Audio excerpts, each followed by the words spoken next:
Sneaker World, Tank here, and in today's video we're going to go ahead and do a Q&A session. Yesterday I posted on Instagram, ask me questions. I got so many questions to answer today, so hopefully you guys will enjoy this. It ranges from, from what I'm going to do in the future to sneaker stuff to business stuff. So I'm going to touch base on all that today. I have her here, all the questions in my phone. And I'll be going through my phone to answer the questions. I was going to write cue cards, but I was just like, I'll just read it from my phone and save time. I really wanted to answer as many questions as possible. Some of them were the same question. So if I don't shout you guys out, it's not that I didn't want to. It's just that somebody had already beat you to the punch on the question. But I'll try to answer as many questions as possible.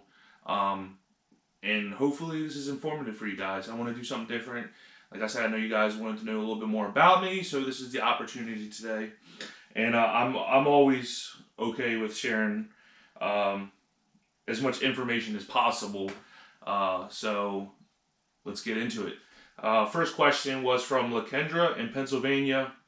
Can I get more GS sizes? I buy what people, sell to me. I try to get out as many GS sizes as possible. I think last week I had like 6 or 7 size 7s and 6.5 wide. And they kind of went quick. When I do like my pickups and my looping, I try to grab whatever I can. Stores right now are, a little thin. I guess everybody getting their stimmies, they, are splurging a little bit. So, which is great for the economy. It's great for businesses and stuff like that. So I can't really, if you want to sell me some GS stuff, please DM me on Instagram and I'll definitely purchase. So for LaKendra, I'm trying. Just bear with me. Next question. They didn't leave their name, but this was a really good question, and I've actually done this before. Their question is, how do sneakerheads feel about guys copping Jordan shoes in women's?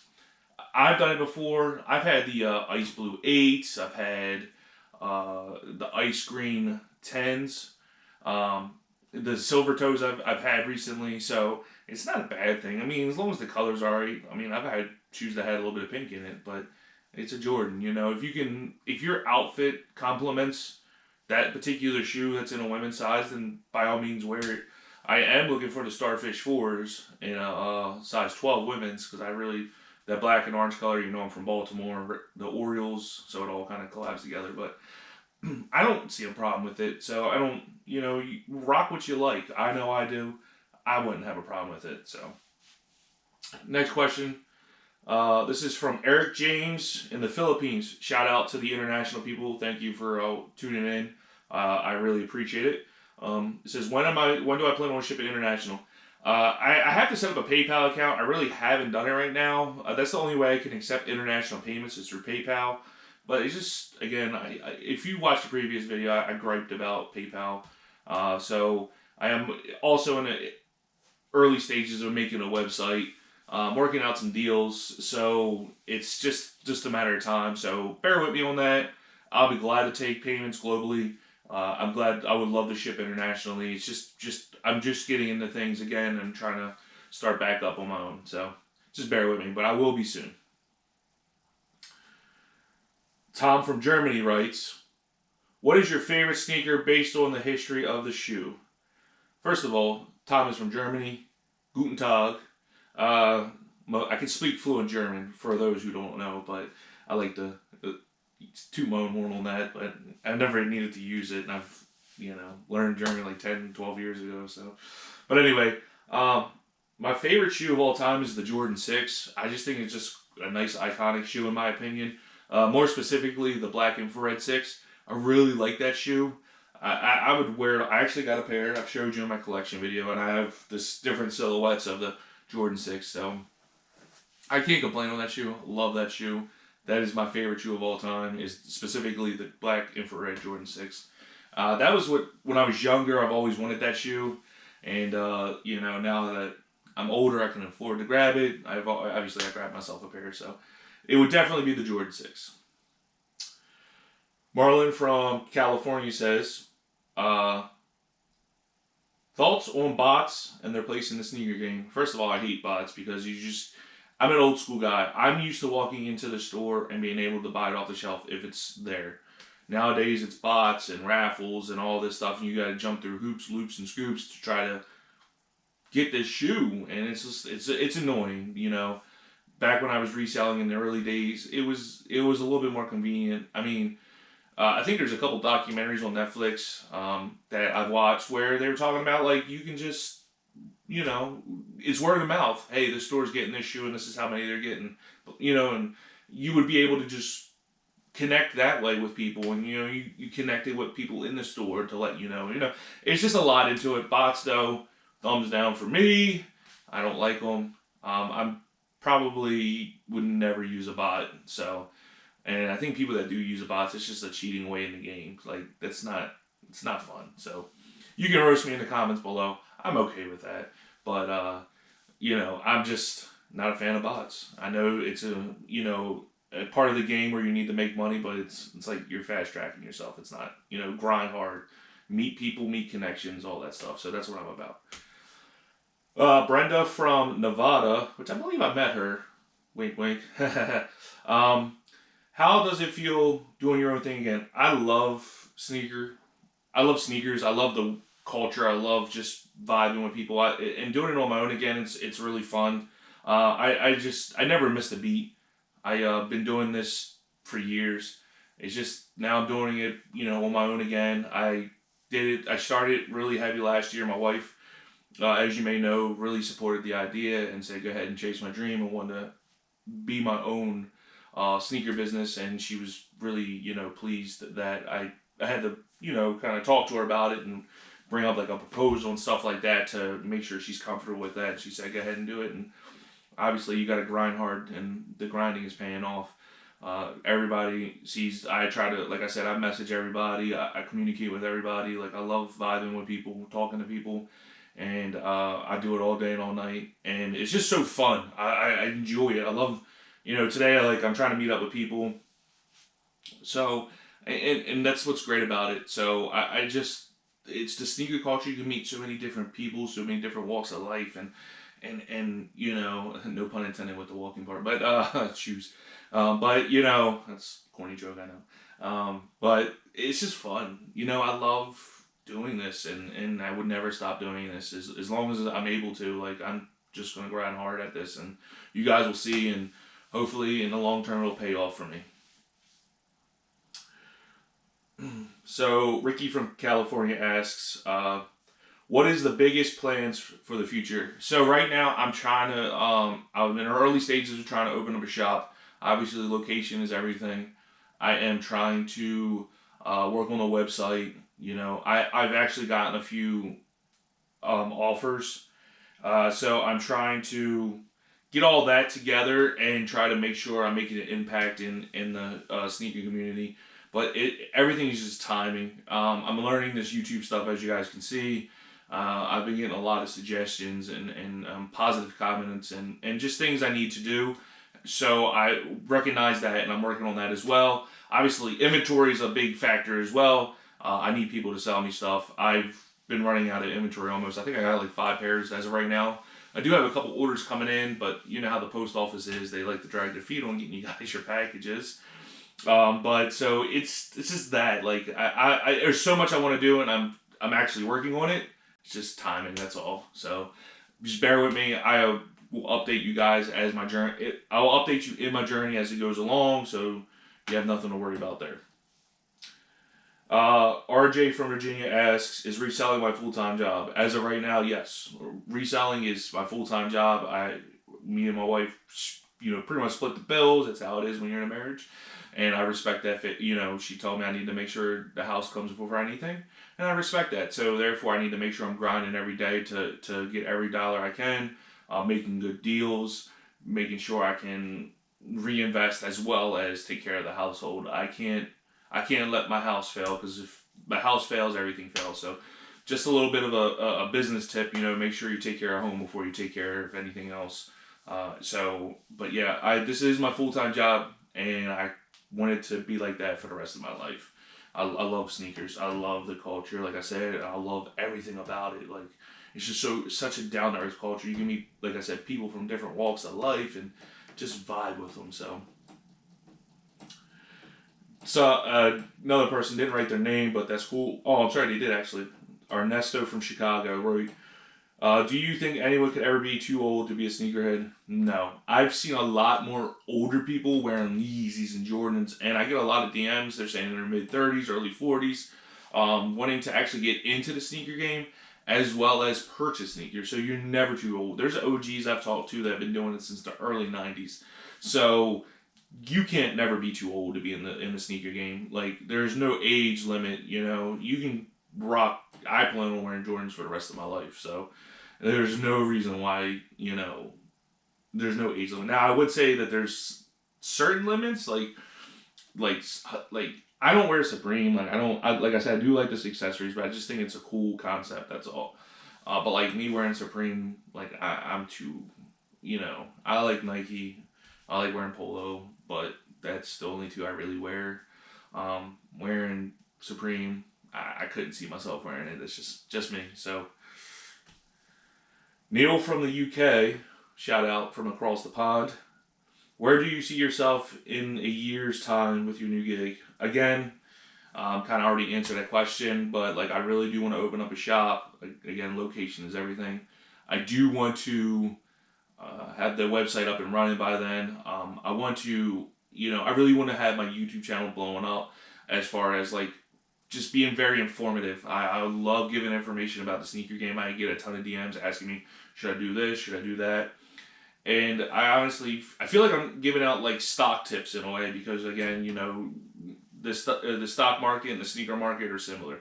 And I love giving out those tips. You know, somebody asked me the other day, should I hold these Jordan mids? And I say right now with the way the movement is on Jordan 1 mids, I wouldn't see why you wouldn't hold them. You know, they're going up in value. There was it was the Jordan 1 mid alternate 16. I bought it from Champs, and I got it for like $150. I didn't take them back because I thought they were just going to tank. And like some of those sizes are up in the $500 range, and it's crazy. And I think they came out, you know, before the virus started, but like that's insane that shoe is like $500. And like if I would have just waited 6-8 months, maybe a year, you know, it could have been a lot further. So definitely I want to be with a shop and definitely want to have a website up and running and all that stuff. So Frank from Minnesota writes, you can only wear 3 sneakers for the rest of your life. What would the 3 be? Obviously the Black and Infrared 6. It's a classic shoe. I would wear a pair of just basic Adidas NMDs, maybe just all black. I do actually got an all black pair of the Japan edition. And then honestly, I really like the Travis Scott 1 lows. As you can tell, they're all like mid to low cuts. It's just because I want more comfortability. But those would be the 3. I like one for style, one for comfort, and one for just pure nostalgic value for myself. Those would be the 3. So I like that question actually. Pros and cons to reselling part-time versus full-time. Mario from Indiana wrote that. The pros of doing it part-time to full-time, if you're doing it full-time, you're 100% in. You're 100% grinding. You're doing everything humanly possible to make sure that you succeed. If you're doing it part-time, you tend to lag. I know a guy I've been talking to on a meetup, you know, he said that he wants to sell me some shoes because he thought he could move them, but he just doesn't have the time. But I'm up 6 o'clock every morning. I'm looking at DMs, answering questions, trying to get sales, whatever it takes, trying to buy inventory. And throughout that whole day, I'm trying to do that is same exact thing. In between, I try to film an informative video for you guys or anything like that, have fun. So it's definitely a grind to do it full time. If you're doing it part time, like I said, you're here and there. You miss a release and then you hit a release. You know what I mean? It's kind of like, if you're going to be a reseller, I always recommend just going hard and try to do it full time. I just believe in that. Like, if you ever listen to Gary Vee, who's a great, like, real down-to-earth, like, inspirational speaker, in my opinion, like, that dude is raw, and he'd tell you, like, straight-up truths on what you can do, how you can do it, why you should do it, and he's just so blunt about it. Like, this guy doesn't pull any punches, and, like, I'm the same. Like, I've listened to what he said, and I'm in ways I'm executing what he has said, and so far it's been paying off.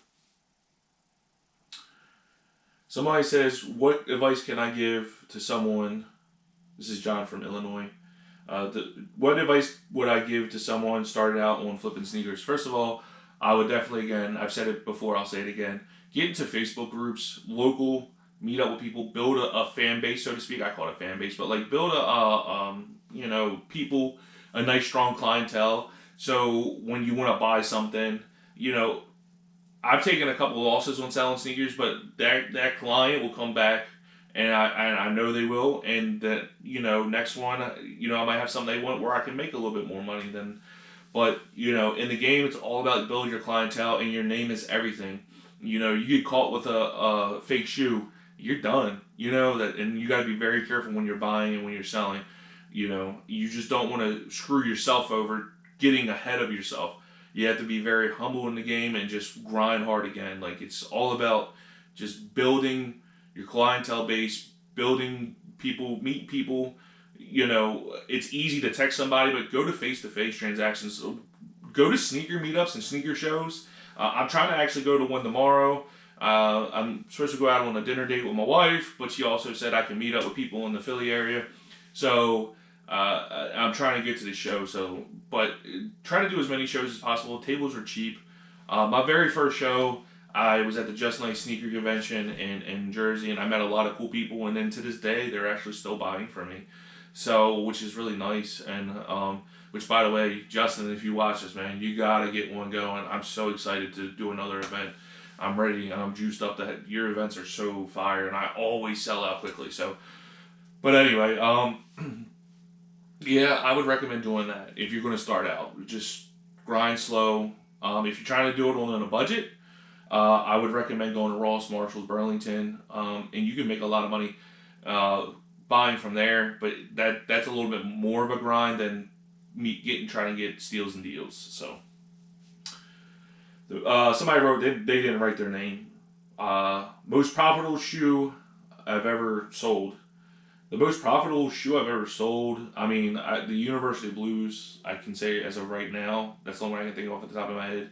I hit some for I had coupons and all that stuff, so I was able to get them from below retail and obviously sell them for $200 to $300 a piece. I've hit like 12 pairs, so you can do that math if I'm making $300 profit on 12 pairs.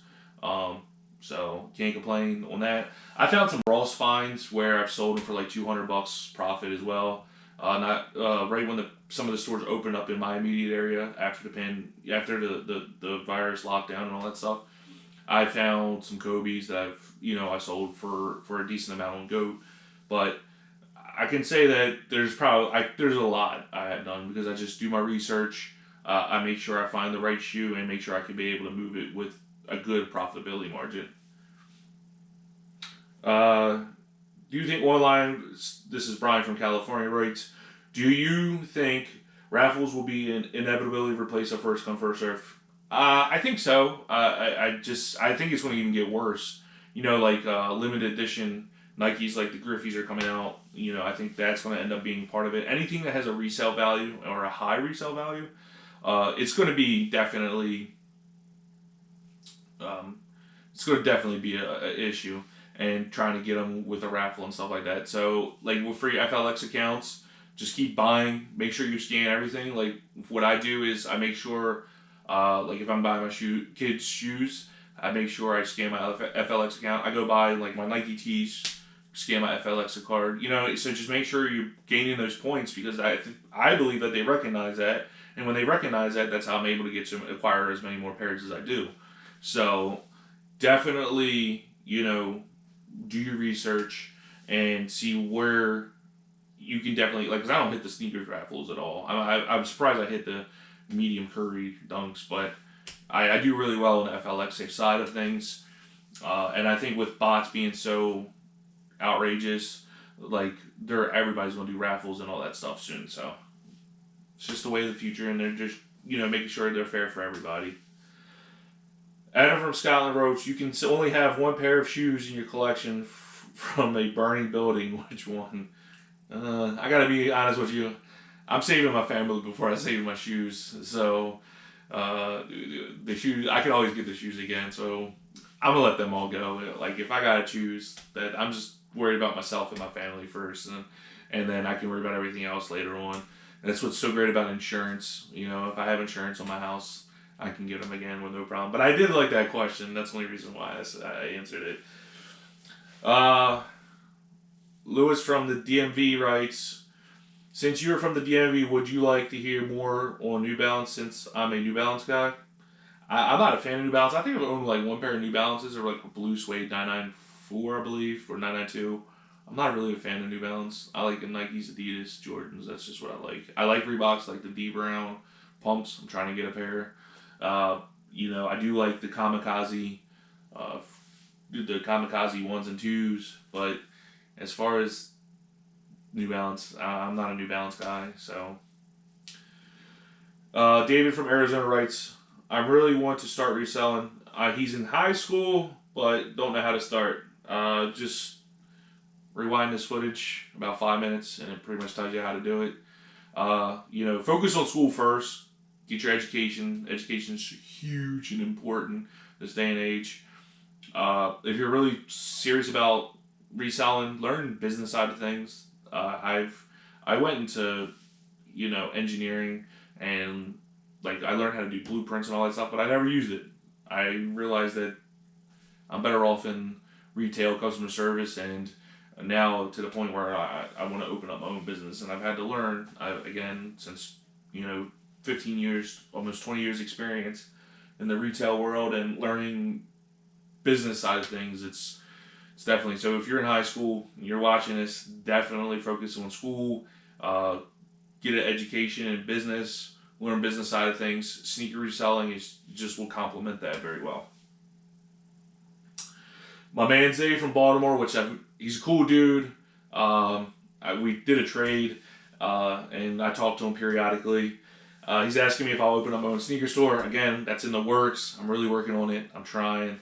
There's a lot of litigation parts into it, so it's not like just walking into for rent, calling the number and say, hey, I want to rent your building. There's a lot more into it. But yes, I plan on doing that. What is my favorite memory for your experience in reselling?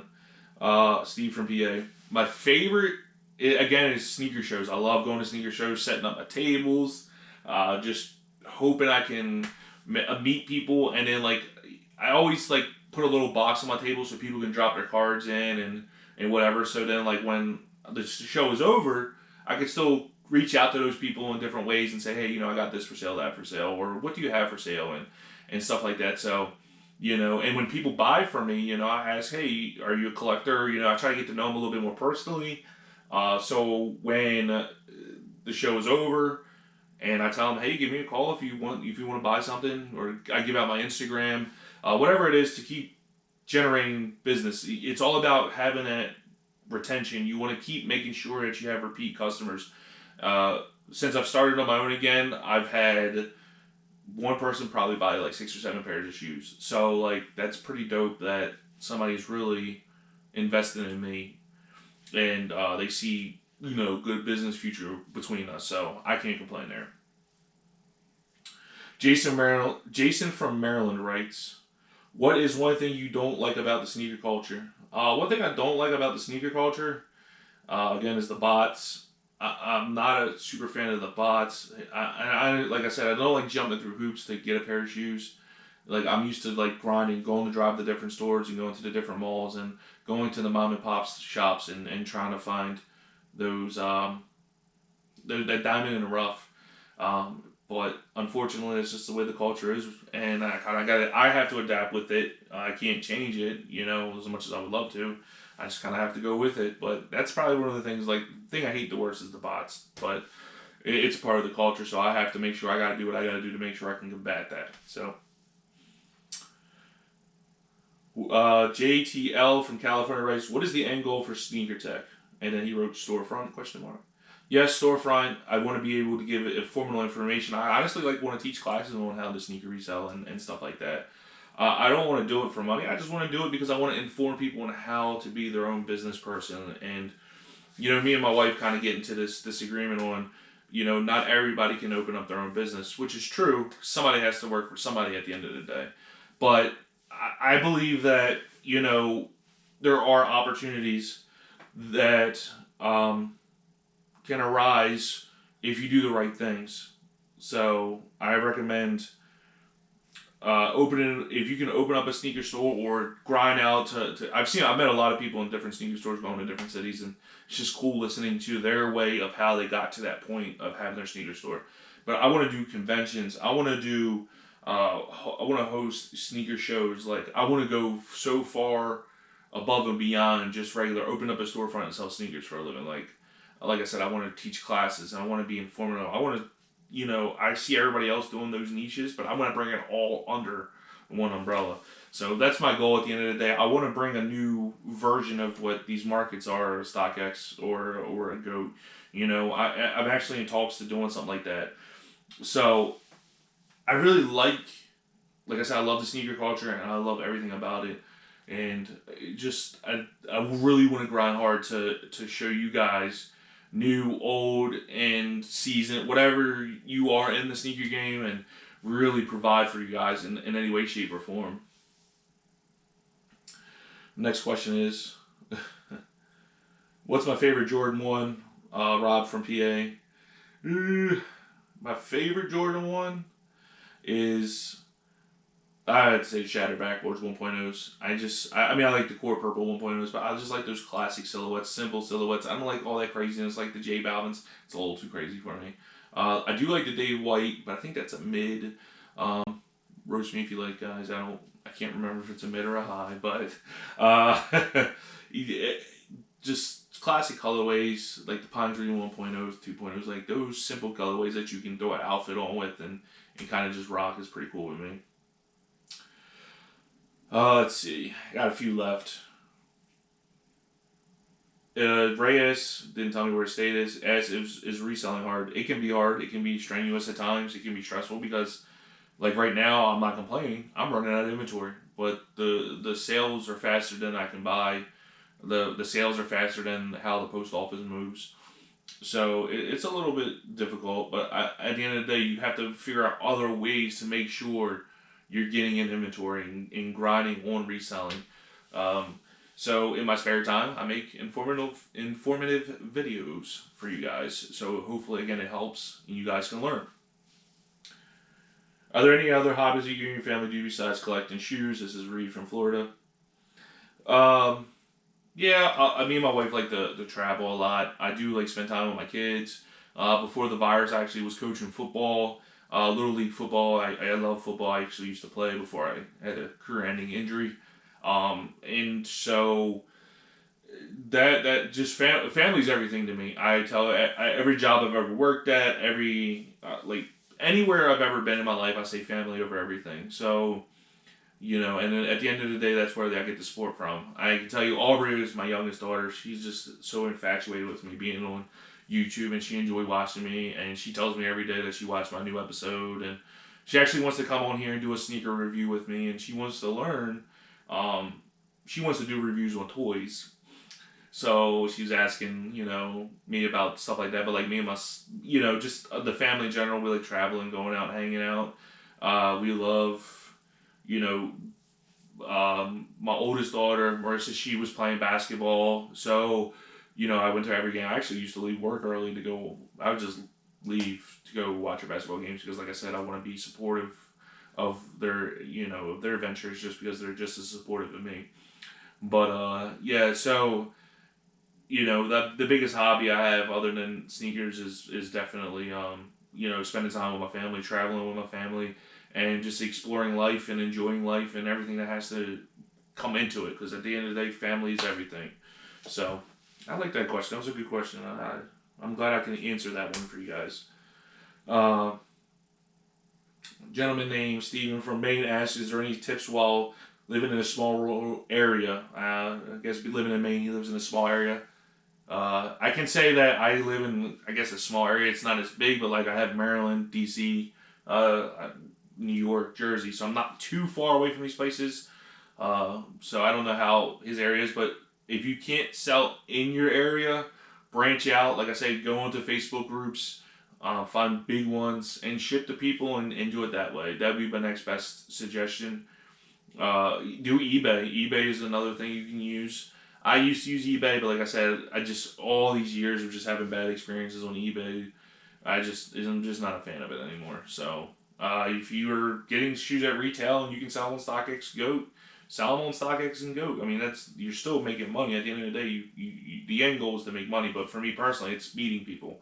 So if I can meet people while making money, that's what I want to do. If I gotta travel to them, that's what I want to do. If they gotta travel to me, like, it just makes it more fun. So I would recommend definitely just trying to branch out as far as you can. Like I said, as you guys can see, there's people from Germany and the UK and the Philippines reaching out to me that want to buy shoes. So the sky's the limit on reselling. You just have to find it and attack it hard to get yourself out there. Let me see. Somebody asked, how did I meet Ronnie from Mark from San Antonio, Texas? Actually, Ronnie, I bought a pair of shoes from Ronnie. It was the Shatter Backboard 3.0s, size 9. That's how I originally met Ronnie. And then, of course, what I tell you guys before, just continue his business. He wanted to buy from me, I'd buy from him, etc., etc. And we just kept kicking it. He ended up being a cool guy. He ended up being my friend in the meantime. Then we ended up linking together and trying to do this thing together. And then we ended up, kind of like shutting it down to go do other adventures. And then, but we still keep in touch. I actually talked to him yesterday and just, vibing with him. He's a cool dude, nice energy. Like, I don't understand, like, if, like, good vibes was a person, that's him. Like, the guy is just so positive all the time. He reaches out to you and just sends you, positive messages to keep your head up if you're looking. Like, if this guy knows when you're down and out or you're sad, like, and he can bring you back just like that. So, Ronnie everybody needs a Ronnie in their group because he's a positive person. He's a fun person. He's knowledgeable. Like, can't say nothing bad about this dude. Even if I try to say something bad, you can't. Last question was from Vash in California.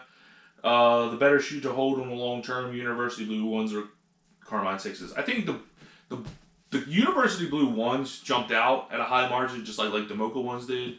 Carmines, I would say that it's going to be a longer term hold. I've been flipping my University Blue ones like that. I'm not complaining. I'll take the $200 profit right away. And the Carmines I would hold just so, if you're getting them for I think I've been offering $230 for them. That would be my max right now. And then if I have to sit on them, I'm okay with that. And let them slowly climb up. It's an OG colorway. It's an iconic colorway. I mean, it's got the Nike Air on the back of it. I would definitely recommend holding the Carmine 6 versus, holding onto the Jordan 1 University Blue. Get your money while you can on the University Blue ones. Take that money and then buy a Carmines with those and then sit on the Carmines. You know what I mean? That's how I would kind of sort of look at it in that area. Definitely, I wouldn't. I mean, you can sit on the Jordan ones. I know a lot of people do. People are sitting on Mochas, but I think they hit their peak for right now, and they're going to go up in value over time. But if you're getting them for retail, get your money now. Get it now, cash out, and take that money and reinvest into something else. So. But that was all the questions for today. I hope this is very informative. I really appreciate all the support. We hit 4K on YouTube, so just go ahead, subscribe, like the comments. I'm sorry, subscribe, like, and comment. I answer all the comments, so if you comment me, and I most likely respond back. I don't tend to, I've been getting a couple negative comments, which I'm not going to respond to, but I do appreciate your input, regardless if it's good or bad, and I'm not going to knock you for it because at the end of the day, it's your opinion. But I would love for everybody to subscribe and really just take in what I'm saying, hopefully it's helpful. So with that being said, I'll see you guys in the next video, and you guys have a blessed day. I love the sneaker world, guys, and hopefully you guys love me, so